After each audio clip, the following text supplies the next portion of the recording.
Alexandre, se apresenta um pouquinho pra gente, fala um pouquinho desse Pátria aí, desses 35 anos aí de atuação. Ok, novamente, muito obrigado por nos convidarem a participar. Obrigado, uma honra estar aqui com vocês hoje, uma grande oportunidade.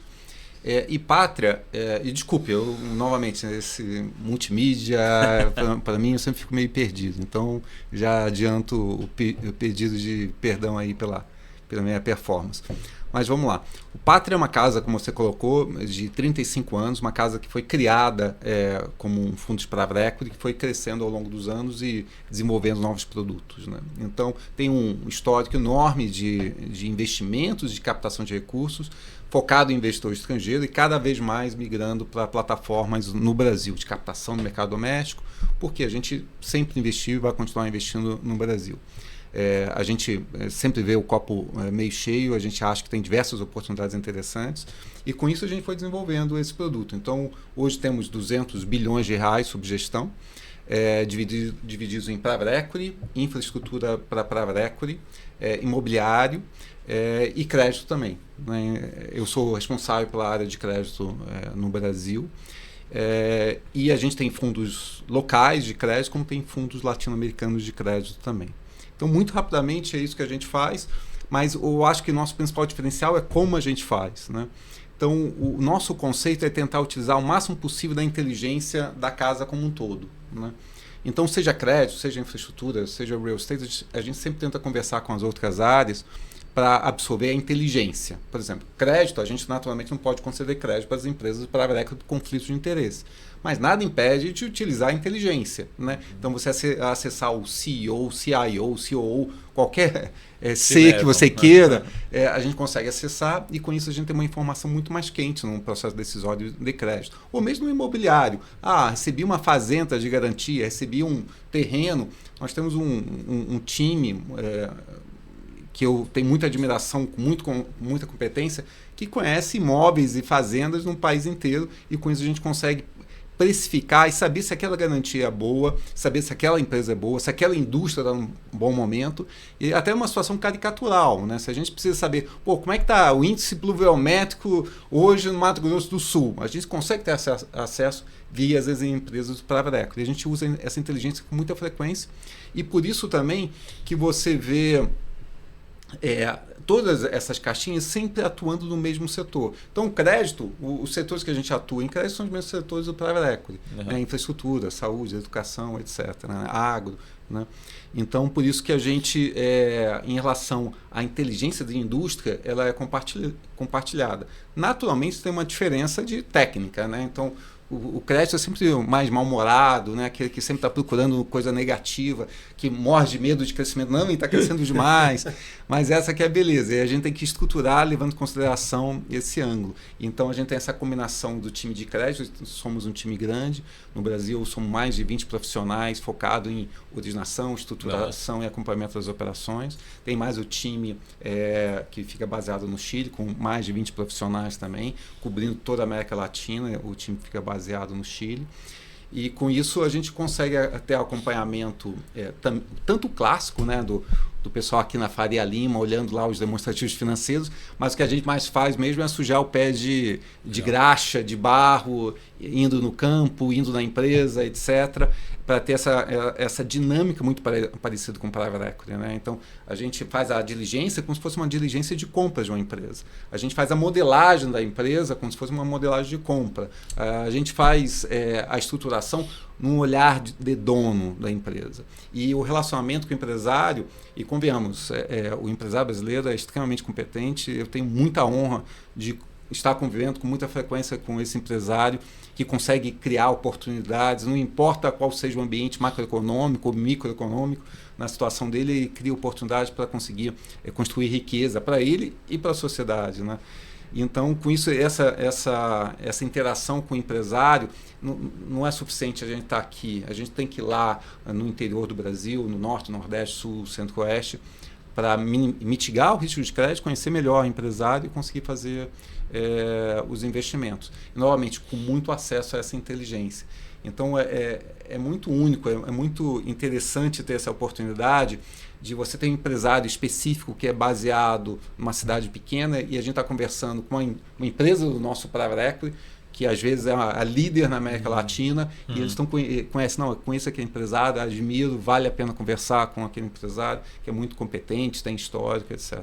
Então é um pouquinho como eu estava brincando, da casa de máquinas aqui do Pátria, né? Esse relacionamento interno. Né? Qual que é o tamanho, desculpa interromper, qual que é o tamanho do crédito no Pátria hoje para... desses 200 aí que você falou. A gente está na ordem de grandeza de 10 bi de dólar, né? Essa que é a ordem de grandeza, 50 bilhões de reais, né? E aqui no Brasil a gente tem a gente está ainda muito focado no institucional, a gente agora está migrando para a pessoa física, né? Então tem um fundo relativamente antigo, institucional, clássico, né? Fundo de pensão, seguradora, family office, investidores estrangeiros, como sempre, né? A base ainda do Pátria são investidores estrangeiros recorrentes, né? Eles investem em safras e mais safras e também vão diversificando o produto à medida que vão se sentindo cada vez mais confortáveis com o desempenho histórico. E a gente tem um Fiagro que está desempenhando muito bem, apesar de todo o ruído aí do setor, a gente está conseguindo fazer bons investimentos. E, aliás, a nossa visão é que tem várias boas oportunidades. A gente gosta de pelo menos tentar ser anticíclico, né? Então, quando todo mundo está apavorado, é a hora de você correr. Quando começa a Covid, é a hora de você investir. Quando tem aquele varejista com problema, é a hora de você fazer essa arbitragem. Então, a gente tem esse Fiagro que está desempenhando bem. A gente tem um fundo para também, o nosso primeiro fundo para pessoa física, que a gente também criou e depois, eventualmente, a gente pode até comentar um pouquinho a respeito. Mas, de fato, a gente ainda está começando nesse mundo de pessoa física. E como que foi essa história como que é, na verdade, né, que ainda está em vigor, essa história do Alexandre com Pátria e como passar esse tempo de crédito no Brasil até ele se consolidar, né? Que se eu for falar de crédito para pessoa física, né? Eu trabalho com pessoa física há um tempo. 8 anos para cá que a gente fala de crédito mais forte, de fundos de crédito, vamos colocar, e até de aplicações diretas, né? Não tinha tão forte assim, era mais a parte de bolsa, enfim, de fundos, e o crédito aí começou a ter as oportunidades que a gente começou a olhar. Como é que é essa história, Lid? O meu histórico de crédito, eu até brinco, mas é verdade, minha primeira análise de crédito, e graças a Deus foi negativa, minha sugestão foi para não fazer operação, mas foi quando o Mapping estava adquirindo a Mesbla. Então quase ninguém conhece nem Mapping, nem Mesbla, nem sabe que ali na JK já teve uma sede, uma loja grande do Mapping. Mas essa tinha uma Mesbla gigante, né? Na Mesbla, na o relógio ali eu fui diversas vezes. Eu já ouvi falar no livros de história. Mesbla gigante ali na Cinelândia. Então, o meu histórico em envolvimento com crédito é grande. Você estava em que ponta, desculpa? Eu estava na ponta, na verdade, o Mapping estava tentando pegar um empréstimo ponte para concluir. Ele já estava com a aquisição alinhada, mas estava faltando dinheiro, né? Pedindo dinheiro para a gente. A gente ia conceder um empréstimo ponte para depois fazer uma emissão de um bond. E aí, na análise, eu como analista ainda de primeiro ano, trabalhando com um time bem senior, a gente estava olhando assim, esse capital de giro aqui está meio apertado. Eu estou sentindo um pouco de frio na barriga, mas minha sugestão seria aí, mas vocês que sabem isso, mas a gente acabou decidindo não fazer a operação. Não, vamos esperar 6 meses para ver se a empresa consegue desempenhar. Não desempenhou. Isso que ano que era? Nossa, aí foi... passagem do milênio mesmo, tipo 99, sim. 98, né? A gente poderia hoje trocar Mapping por outros nomes, né? A história se repete, né? Então tem outros varejistas no passado recente, né? Mas assim eu sempre tem, né? Então essa que, de fato, a história se repete, né? Então, às vezes até aparenta, né, que eu quero valorizar a minha idade, né? A falta de cabelo, o cabelo branco. Mas, de fato, a experiência conta, né? Porque, infelizmente, a história se repete de 1998, 99, sei lá, para para o ano passado, né? Então a tese muitas vezes é relativamente parecida. E no meu caso particular, eu vim para o Pátria como realmente profundo admirador da casa e dos sócios fundadores, dos sócios como um todo. Então o pragmatismo e a preocupação com o relacionamento com os investidores, com o desempenho, com a transparência, de agir com a ética, etc. E eu fiquei encantado com aquilo e acabei aceitando o convite. E nesses últimos 6 anos, foram 8 anos, né? Eu entrei há 6 anos atrás, muito focado em crédito e entrando no time exatamente para tentar utilizar o máximo possível essa sinergia. E é muito fácil, porque, de fato, dentro do Pátria, você acessa qualquer sócio, você acessa do analista, do estagiário ao sócio fundador, aos sócios fundadores, você consegue ter acesso e tirar essa inteligência, né? Então essa foi a minha jornada e foi realmente um momento muito bom, né? Então esse momento do crescimento do crédito no Brasil, e tem muito ainda a crescer, né? Então a gente começou a criar produtos novos, começar a ter histórico de performance. E agora, com a expectativa da redução da taxa de juros aqui no Brasil, nos Estados Unidos é uma outra história, né? Mas aqui no Brasil a gente está bem encaminhado para reduzir, então fica mais interessante ainda o crédito, né? Naturalmente eu sou tendencioso para falar a respeito do crédito, sem dúvida sou apaixonado pelo produto. Mas realmente você pegar o CDI e colocar um spread é uma concorrência dura para qualquer produto, né? Então, novamente, eu sou tendencioso para falar bem desse produto do crédito, mas eu acho que a expectativa para crédito nos próximos anos é uma expectativa muito boa, né? Boa. Começar umas provocações aqui, né? Provocações. Acho que não para vocês, mas para a indústria como um todo, assim. Mas a gente vê, e sem citar nomes, mas parece que assim, sempre esse mercado de crédito, pelo menos eu como pessoa física, naturalmente, a gente associa a banco, né? Assim, quem que é o dono desse mercado são os bancos. Mas parece que tem alguns bancos, ou o setor como um todo, parece que ele que desaprendeu a conceder crédito, né? A gente vê varejista, assim, às vezes é o problema da varejista, mas às vezes é quem está operando, né, a ponta de crédito, que às vezes é um banco que está por trás, enfim. Eu vejo um pouco disso. Até pode ser um upside para vocês, falar assim, esse mercado talvez esteja, né, desbancarizando, né, saindo um pouco dos bancos e migrando para outras estruturas. Como é que você vê isso? Ou se é uma crítica muito forte minha do meu lado, enfim, ou não, existe essa realidade, ou tem espaço para todo mundo, enfim, crescer nesse mercado de crédito especificamente? É uma ótima pergunta. Eu admiro bastante os players do mercado de crédito, tanto os bancos quanto os outros gestores. Então, eu não vejo como concorrente. O mercado é grande demais para realmente ver como concorrente. Muito pelo contrário, muitas vezes é parceiro. A gente divide ideia, opinião sobre crédito, sobre oportunidades ou sobre riscos de investimento. Mas, de fato, às vezes existe uma tendência, uma pressão tanto para os bancos. E convenhamos, eu acho que competir contra um banco é impossível. Tem um nicho dele, o gestor tem um nicho deles e assim por diante, principalmente com o desenvolvimento da regulamentação, Basileia 3, etc. E também as instruções do Conselho Monetário Nacional, você vai criando oportunidades específicas para cada um pegar o seu pedaço. Então, os bancos, naquilo que fazem, são muito competentes e sempre vão ter a sua área de atuação. Ao mesmo tempo, tem um nicho para gestores e tem diversos nichos para gestores que você sempre vai ter o espaço. O que acontece com muita frequência é que, eventualmente, acaba havendo uma embriaguez por ou excesso de liquidez ou por excesso de performance, né? E a gente esquece que realmente é cíclico. Então, foi um pouco que a gente viu, por exemplo, no setor agro. Então, no agro você já vem uma tendência de commodity interessante. Tem uma guerra que cria oportunidades, como a gente já comentou quando a gente estava brincando no início, né? Então, a guerra cria oportunidades. Então, no caso do preço de commodity, você bloquear um país que é um produtor de commodity muito grande, você acaba criando a expectativa da subida do preço. Então, todo o setor agro também ajuda. Então, o conceito de ciclo no mercado econômico, principalmente no mercado de crédito, às vezes se esquece. Não, a partir de agora é uma eternidade. Assim como eu vi diversos, eventualmente até bons empresários lá em 2020 falam, não, agora a CDI vai ser 2% para sempre. Não é assim que funciona, né? É cíclico.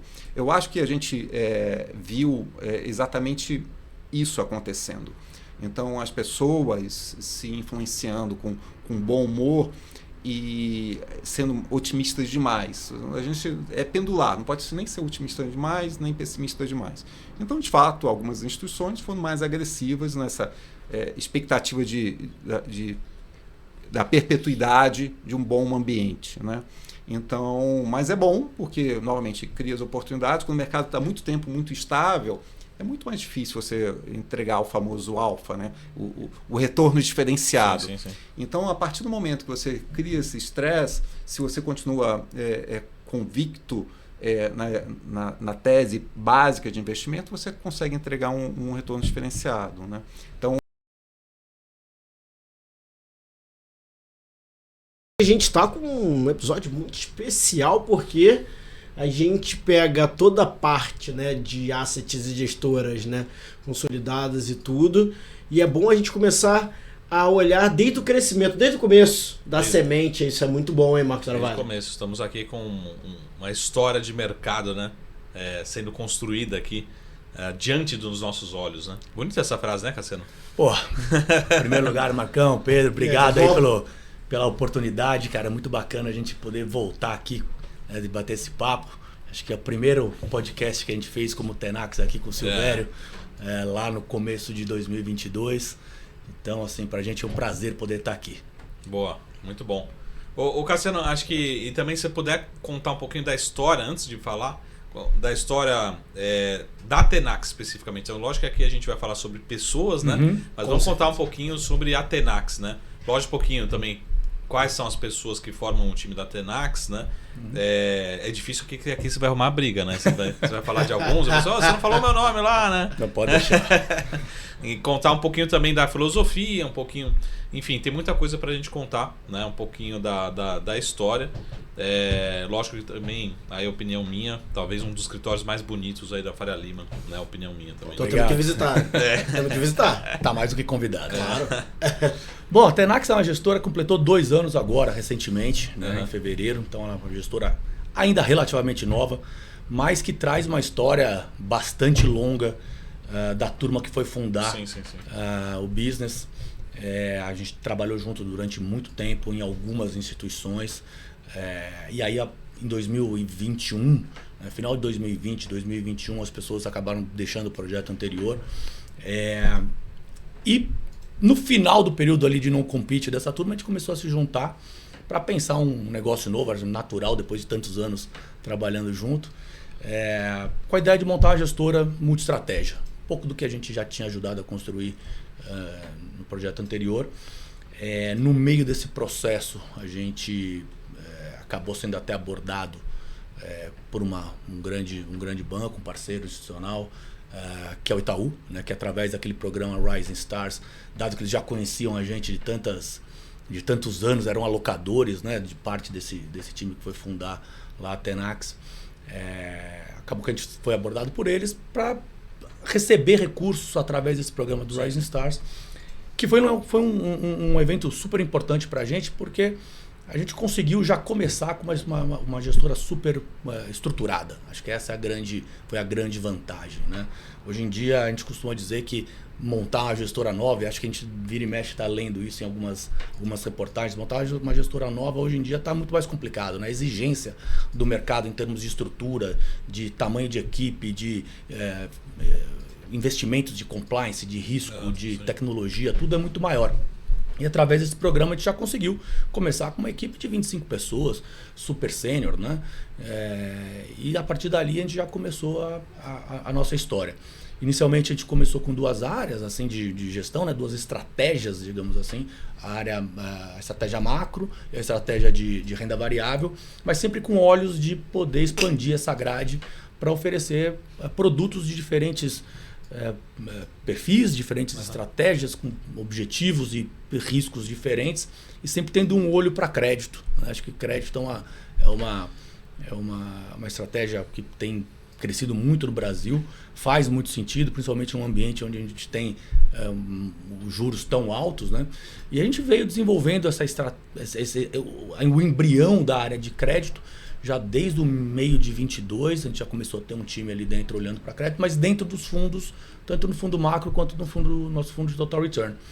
Para chegar agora no final, nesse momento, no final de 2023, começo de 2024, a gente lançar o primeiro produto da área de crédito, investir no negócio. Por isso eu estou aqui com a Mariana Fenelon, que é a nossa gestora e co-head da área de crédito privado. Mineira, né? Mineira. Mineiríssima. Depois ela conta um pouco da história dela. Isso. Mas a gente chega agora, depois de 2 anos, né, a empresa cresceu bastante. A gente começou ali com um seed money de 200 milhões, mais alguns recursos dos sócios. Hoje a gente está praticamente com 1,3 bi sob gestão. Mesmo num ambiente super duro, né, de mercado, a gente conseguiu crescer o negócio. E agora estamos prontos aí para fazer essa área de crédito também dar o boost que a gente viu nas outras 2 áreas, né? Boa. Só curiosidade, nesse programa o Itaú ele não é sócio, né? Ele apoia na distribuição. Isso. E também porque vocês são uma casa independente, né? Então você tem a distribuição, você pode alocar no seu banco, na sua corretora, a gente onde achar melhor. Segue sendo 100% independente. Assim, foi um dos elementos que acabou que a gente levou em consideração na hora de escolher essa parceria com o Itaú, era justamente essa questão de, na verdade, com Rising Stars, né? Era justamente a possibilidade de você manter 100% da tua independência, que na nossa visão é super importante, né? No ambiente, assim, no mundo de gestão. O programa ele é principalmente um fundo, né? Um FOF, um fundo de fundos, que aloca parte dos recursos em gestoras que estão começando ou que estão numa fase de aceleração. E a reciprocidade desses benefícios, né, que vem através desse seed money, mas também através de uma proximidade com o próprio banco, né, de você poder acessar o ecossistema de distribuição do banco muito mais rápido do que normalmente você teria. Entre outras coisas, isso aí das questões mais quantitativas, mas assim, existe uma questão qualitativa importante, né, a mensagem que o fato de você estar dentro desse programa transmite para o resto do mercado é que quando você já começa, você já passou por toda a due diligence que é feita pelo banco. Então já tem um certo selo de que as coisas estão prontas para você poder acessar os outros investidores, e é isso que permite a aceleração do crescimento, não só dentro do ecossistema do banco, mas também fora, né, nos outros mercados. Então, assim, e a reciprocidade desses benefícios todos, ele vem através de um revenue share, né? Tudo explícito, tudo público, né? Então, parte da receita da gestora é transferida para os cotistas do fundo através desse revenue share, digamos assim, né? Boa. Então, é um programa que pra gente foi super importante, a gente é muito orgulhoso disso. Boa, excelente. Você vê que já começa com autoridade, né? E aí, agora chamando a mineira, né, Mariana, para poder tocar toda a parte de crédito. Mariana, se apresenta um pouco e fala, já vamos começar logo com esses desafios de crédito no Brasil, principalmente, né, na parte de como distribuir isso, como chegar no cliente final nisso, né, e essa ajuda também desse corpo da Tenax aí para poder fazer isso. Perfeito. Bom dia, obrigada por estar aqui com vocês hoje. Meu nome é Mariana, eu comecei a minha história e praticamente fiquei até final de 2023 em Belo Horizonte. Eu comecei numa gestora independente que se chamava DLM, depois ela foi adquirida pelo Banco Inter e aí se tornou a Interasset, e sempre na área de crédito. Assim, comecei na parte de análise de crédito, enfim, depois virei coordenadora de research, e no final de 2019 eu assumi como gestora dos fundos de crédito, né, então DLM, mas já fazendo a transição para a Interasset. A grande parte dos fundos ali eram fundos líquidos e fundos de debêntures incentivadas, então já fazia a gestão dos fundos de debêntures incentivadas desde 2018 ali no time de gestão, participei de IPO de um fundo listado, enfim, então já há muitos anos aí olhando para o crédito privado e também para fundos de debêntures incentivadas. Acho que falando um pouco do mercado de crédito, no Brasil eu acho que o potencial é sempre muito bom, acho que tem são ativos que acho que tem um potencial de retorno ali com carrego, com juros altos, que é muito bom para o cotista, mas sempre vão ter os solavancos, enfim, vão ter sempre os desafios aí do Brasil, do mercado, e acho que o principal que às vezes para o cotista, para o cliente é difícil de entender, é porque no crédito privado a gente está exposto ali ao risco de crédito das empresas, enfim, então é natural, é normal que de tempos em tempos a gente tenha defaults de crédito, renegociações, enfim, as empresas vão passar por dificuldades, enfim, financeiras, necessidade de reestruturação, isso faz parte do mandato, né? E eu acho que às vezes a gente fala pouco disso, ou não é tão fácil de explicar, mas esse é o risco intrínseco ali. Acho que no dia a dia vai parecer que tem pouca volatilidade, mas de tempos em tempos esses eventos podem trazer solavancos ali para o mercado. Acho que quando a gente pensa nisso como uma característica do mandato, isso significa também que fazer a gestão desse mercado, dessa característica, pode gerar alfa, resultado, enfim, é uma questão do mandato, é o risco ali que você está tomando, né? E o risco, ele vai ser remunerado ali a contrapartida do risco vai ser a remuneração. Então, acho que fazer a gestão ativa através de gestores, ter esse risco bem gerido, bem dimensionado, acho que no fim é oportunidade para resultado dos fundos, né? Então, acho que é um mercado que tem, apesar dos seus desafios, o potencial e o gosto ali pro cliente ou pro resultado bastante interessante. Boa. Cassiano, uma pergunta só para voltar, dos 1.3 bi, como é que tá dentro de casa, dentro das estratégias? Vamos lá, grosso modo, tá? Big numbers, a gente tá com mais ou menos 600 milhões no Depois fundo. você vai falar quanto vai estar, porque uma parte vem... Exatamente. O crescimento vem daqui, né? Mais ou menos 600 milhões na estratégia macro. Estamos falando ali de uns 300 milhões na estratégia de renda fixa ativo, que é uma coisa que a gente está utilizando nesse fundo de crédito, esse primeiro mandato de crédito que a gente vai fazer, depois a gente vai detalhar um pouco da estratégia desse produto que é inovador, e uns 400 milhões na área de renda variável. Tá? Boa. Fechou. Big numbers, né? E uma provocação aqui, Mário, para você começar com as provocações. Com certeza. É a hora de arrumar uma briga lá com os mineiros.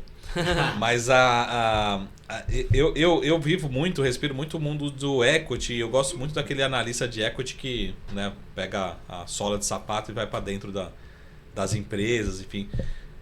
No mundo de crédito, você vê isso também, né? Como é que você faz a sua análise, o dia a dia e a provocação com os mineiros, né? Você acha que em São Paulo funciona melhor, né? Tem mais acesso, é mais dinâmico, ou também estar em outras praças fora do Rio São Paulo pode ter alguma dificuldade, algum benefício, né? Porque São Paulo, às vezes, você atravessa a rua, você está no credor, né? Sim. Basicamente, essa é a minha provocação. O que muda na análise, né? Sim, eu acho que a questão da sola de sapato, eventualmente em setores mais específicos, principalmente no agro, né? Acho que é essencial. Tem que... Na verdade, para todos, mas assim, tem que levantar e entender onde que está o risco, e muitas vezes você só vai mapear bem o risco visitando, vendo, estando lá presencialmente. A lógica, né? Então, assim, fiquei em Belo Horizonte porque a empresa era de lá, né? Mas assim, acaba que não tem jeito de estar lá sem vir a São Paulo, então a vida inteira foi enfim, no avião, Belo Horizonte, São Paulo principalmente, mas visitando outros lugares, acho que acaba que não tem outra forma. Mas falando um pouco do jeito de fazer a análise, que aí eu acho que a lógica vai funcionar bem, tanto lá quanto aqui, o conceito de análise fundamentalista mesmo, de aprofundar muito na tese, você constrói uma tese de investimento de crédito, a cabeça é diferente, o jeito de fazer a gestão dos riscos é diferente, mas é uma tese de investimento, né? Aqui tem determinadas alavancas que precisam de acontecer, tem determinados riscos que se aumentar a probabilidade deles acontecerem, você tem que se movimentar, tem que mexer, tem que repensar a sua estratégia. Então, funciona o jeito que eu sempre fiz e por que chegar na Tenax e fazer junto com a Tenax é porque teve esse casamento ali da forma de fazer análise, de montar os portfólios, mas trabalhando sempre com margem de segurança. Então, assim, acho que essa é uma forma muito interessante de olhar o crédito, porque você traça um cenário base, mas você já pensa quais são os riscos ali daquela tese e você tem que deixar uma gordura para, se por um acaso você caminhar para um daqueles cenários alternativos, a empresa tem balanço, tem porte, tem liquidez, enfim, tem uma série de métricas ali que a gente vai olhar para avaliar realmente essa margem de segurança. Às vezes a gente vê alguns projetos ou algumas empresas em momentos de euforia ali do mercado, que o setor é resiliente, a empresa é boa, mas pelas questões do mercado, às vezes a alavancagem de um projeto vai muito no limite. Provavelmente vai dar tudo certo, a probabilidade ali do resultado é de não dar nenhum problema, mas você fica sem espaço para nada sair do radar, em operações que às vezes são cada vez mais longas no nosso mercado de capitais. Então, o jeito que a gente gosta de fazer, o jeito que a gente pensa é, nesses casos, independente de eu gostar do setor, da empresa, do sponsor, a estruturação foi muito no limite ali, e se a gente não tiver o conforto da margem de segurança, para a gente não compensa a assimetria de resultados. Porque o crédito e a renda fixa, dando tudo certo, você vai carregando aquele papel ali e vai ter o retorno contratado. Dando errado, não tem um super upside no nosso mercado mais tradicional, né? Claro que as estruturas alternativas podem ter outros upsides, mas na renda fixa crédito normal não tem. Você vai contratar aquela taxa ali que foi pactuada. Mas se der errado, é bem assimétrico nessa questão, né? Então, acho que o jeito de olhar, acho que assim funciona bem. E estando próximo das empresas, você consegue medir melhor essa margem de segurança, o risco, a forma que a empresa está sendo gerida, se o management está tomando muito risco, enfim, que aí eu acho que essa proximidade ajuda bastante. Pegando só.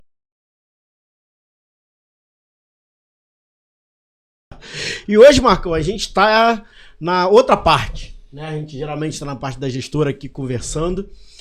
A gente está na parte da distribuição hoje, né? De quem realmente recebe esses fundos aí e alimenta os seus clientes finais. Fica em cima disso. Não é isso, Marcão? Contando agora os bastidores aqui dessa referência entre cliente, fundos, né, e alocação. Isso. Hoje a gente tem ele vai se apresentar um pouquinho.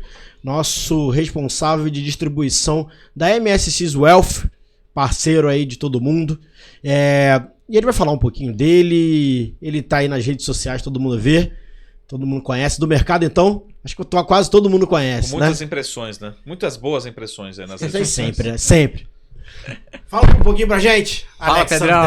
Boa, prazer aí, pessoal, tá com vocês aqui nesse privilegiado, né? Fundo do baú, sempre acompanho a referência. Obrigado, Pedrão. Obrigado aí, Marco, né? O nosso boss aqui, os dois chefes aqui na minha frente. Responsabilidade aí, pessoal, conversar aqui com os dois chefes aqui. Mas é uma honra a gente comentar um pouquinho sobre esse mundo aqui de produtos e explicar também para quem nos assiste, para quem já é do mercado, para quem não é do mercado, entender como funciona, né? Dentro de casa, né? Nossa cozinha aqui na MSX Wealth.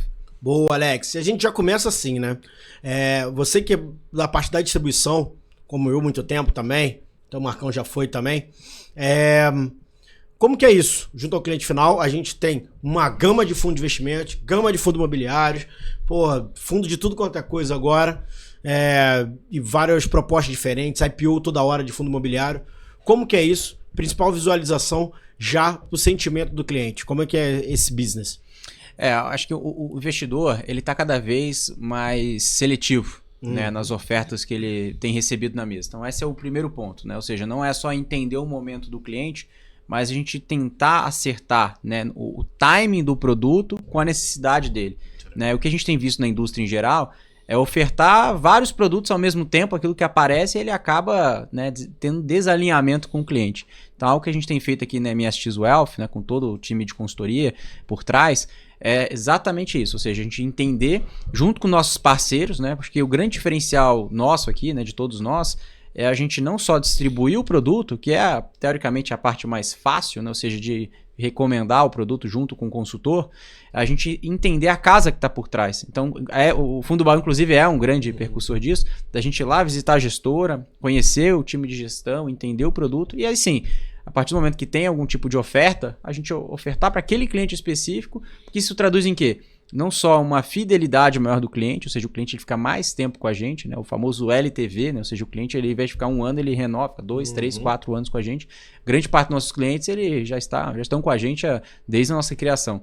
Então isso é um grande diferencial e parece muito simples falar sobre isso, Pedro, mas o que a gente vê na grande parte é o próprio consultor, distribuidor, né, todas as partes do mercado não conhecer tão bem o cliente. Então o relacionamento que nós temos com o cliente também, ele é um grande fator também de determinar aquele tipo de produto para ele alocar. E que você comentou também, em relação à indústria, vou antecipar um pouquinho, eu sei que a gente vai falar muito sobre a indústria em geral. Quando a gente olha aqui pelos ICMs, né, ou seja, né, a parte de equity sumiu, né, a gente sabe muito bem sobre isso, a gente não tem os novos IPOs de equity, né, a gente fala muito sobre dívida, né, enfim, e também, claro, a gente fala dos fundos também, tem aberto boas janelas, né, principalmente depois da regulamentação que nós vimos aí dos incentivados, né, também abriu grande demanda, né, por parte dos exclusivos ali, e agora também parte da pessoa física em relação ao imposto de renda, né, e isso, na nossa concepção aqui, essa demanda de recorrência, ou seja, e observar que as taxas de juros estão muito altas, né? O investidor ele olha muito para aquele yield, né? Ou seja, qual que é aquele retorno que... Então, ou seja, por exemplo, vou antecipar aqui uma pauta que provavelmente a gente pode falar, private equity, por exemplo, né? Venture capital, investimentos teoricamente de risco, né? Tem um viés de risco maior. Eu tenho visto aqui na parte de distribuição um viés assim, mais conservador para esse tipo de produto. Então, acho que são ciclos, né? O que nós vimos aqui, uma janela maior, eu acho que agora o mercado está olhando mais para fundos imobiliários, algo que traz mais previsibilidade para o cliente aqui na parte de distribuição. Isso é muito claro quando a gente observa os fundos que mais captaram, principalmente no mês passado. Esses foram fundos ali que tem mais um viés ali de multimercado, com uma baixa vol, ou até mesmo gestores que têm fundos imobiliários dentro de casa, né, Fiagros, enfim, que tem um track record bom. Então o mercado vem colocando prêmio, que eu digo, em relação à captação, né, distribuição desses produtos. Muito bom. Mr. Alexandre, eu estou acompanhando aqui os dados da Ambima de fundos, pegando o primeiro trimestre, né, que já fechou, sem falar dos outros meses, saindo mais de 80 bilhões de reais os fundos, né, de investimentos, dados da Ambima. E no ano passado, em 2023, a gente já tinha tido uma saída expressiva, né, dos fundos especificamente. Para você que está acompanhando, assim, o investidor ele tem acompanhado esse resgate dos fundos para aplicar diretamente na renda fixa? Para onde que está indo esse recurso aqui, que são talvez centenas de bilhões de reais aqui, que estão saindo dos fundos, pelo menos esses últimos meses, né? Ou será que é só uma realocação, continua em ações, comprando diretamente em ações, saindo de um multimercado, comprando? Como é que você vê isso para você que está no dia a dia? Acho que a palavra é prêmio de risco, né? Ou seja, o prêmio de risco subiu de uma forma que o investidor ele não consegue... de uma forma geral, ficar alocado a esse tipo de produto, né? O multimercado, ele tende, mostrado aqui, já é não uma crítica, né? Mas um fato, né? Grande parte dos multimercados não batem, né, o CDI, né? Ou seja, são poucos fundos, né? E não só bater o CDI, mas também uma consistência. Não adianta um fundo bater o CDI 1 ano, outros 2, 3 anos não conseguir acompanhar. Então, a consistência também e a volatilidade, né? Então, ou seja... quando a gente olha os fundos de alta vol, né, ou seja, de média, alta volatilidade, dos fundos multimercados, que tem aplicação mais em juros, moedas, né, mais em equity, pouco ali em treasury, ou até, enfim, renda fixa aqui no Brasil, tem mostrado um resgate maior. Então, os dados que o Saravalli acabou de mostrar, para onde foi esse dinheiro? Né? Cadê o dinheiro que estava aqui? Né? O dinheiro que basicamente está no tesouro, né? Grande parte do dinheiro foi para fora. A gente vê aí grandes partes, representando aqui, né, MSX Wealth, nós vimos grande parte desse recurso, nós mesmos, né, de cliente querendo mandar dinheiro para fora, principalmente na troca de governo, né, de lá para cá. Tem gente que é viés político, tem gente que não é viés político em termos de alocação, porque o cenário, o Brasil começou, né, a ter um pouco mais de imprevisibilidade. Então eu colocaria essas duas vertentes, tá? Tanto o Renda Fixa Brasil, nosso famoso IPCA mais 6, e o dólar mais 5, né, que o pessoal comenta também. Então o dólar também lá fora, algo que nós não víamos tão forte nos últimos 4 anos de alocação.